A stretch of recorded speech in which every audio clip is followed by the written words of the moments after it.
What's going on, everyone? Welcome back to a new video. My name is of course Paul.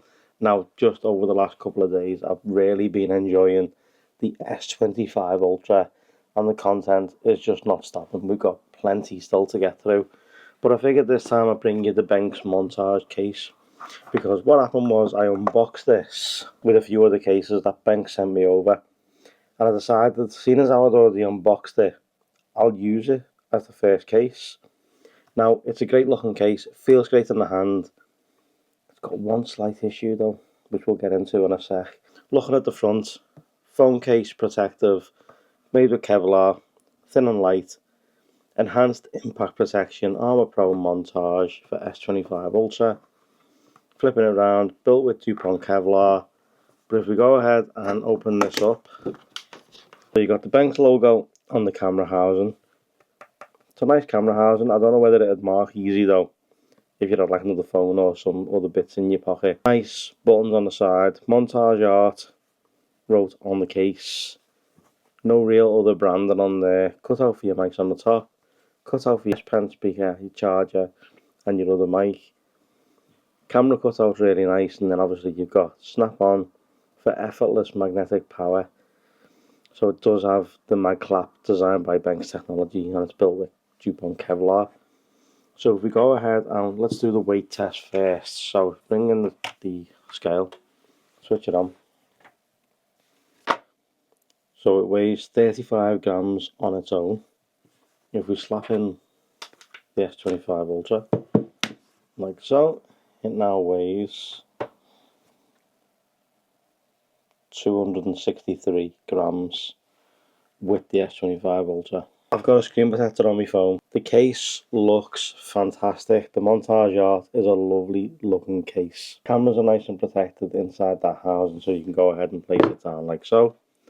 It's got a lip running all the way around the edge of the phone, which means you can place it down even with a screen protector on and it will not touch. The buttons,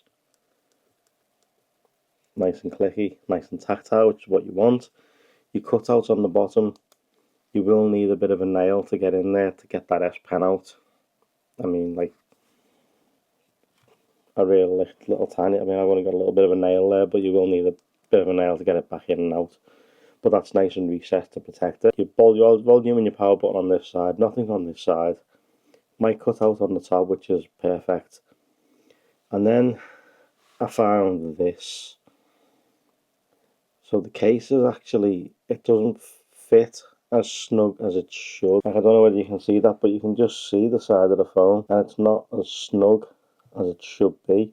This should be flush to the phone and be sitting quite nice, but around the volume button and power button area is where it seems to sit off, and it doesn't. I mean, if you push it, that's where it connects. It sort of sits properly in the way it should do, but it's like it's flexed out for some reason. Now, I don't know whether it's just mine or many others, because I can see the side of the phone on this, and obviously if you push it in, it sits properly. I think it might be a little bit of a design error around that area. Let me know if you got this. If you got this case yourself, is that an issue for you? Is that something that you've seen on your case? Because for me, I mean, because I can see it and I know it's there. Lovely looking case. The armor fiber on the bottom, DuPont Kevlar, the sign montage art just here. Looks fantastic, feels great in the hand too, and obviously because it's got the mag clap technology, if you get a battery pack, you slap it in, it's just sitting off because of obviously how the camera housing sits, but you can feel it wanting to jump off ever so slightly. So if we bring in the Nomad base stand and we slap it onto that, the magnets are super strong on a normal base stand. With that circle, super strong. No issues there at all with the magnets in this at all, and it looks great and it feels good in the hand. If they can sort that out, like maybe we'll do an update if they can get it sorted out, but that to me is just ever so slightly, I can't get past it. I don't know why, but I just can't get past it. I think it's because I can see the side of the phone, because I know it should be sitting flush and it's not. So I think that's maybe why. Great case, looks great. Let me know if you got one yourself and if you got that issue, or is yours perfect the way it should be. Let me know in the comment section down below. I'm going to leave links to where you can pick it up for yourself and check it out and see what you think, and let me know in the comment section down below. That's been the Benks montage art. Great case, great price, great protection. I just wish it didn't have that gap at the side. Thank you guys so much for watching. I truly appreciate it as always. Like if you liked it, sub if you loved it, turn those notifications on, and I'll see you in the next one, which is again right after this one. See you all soon.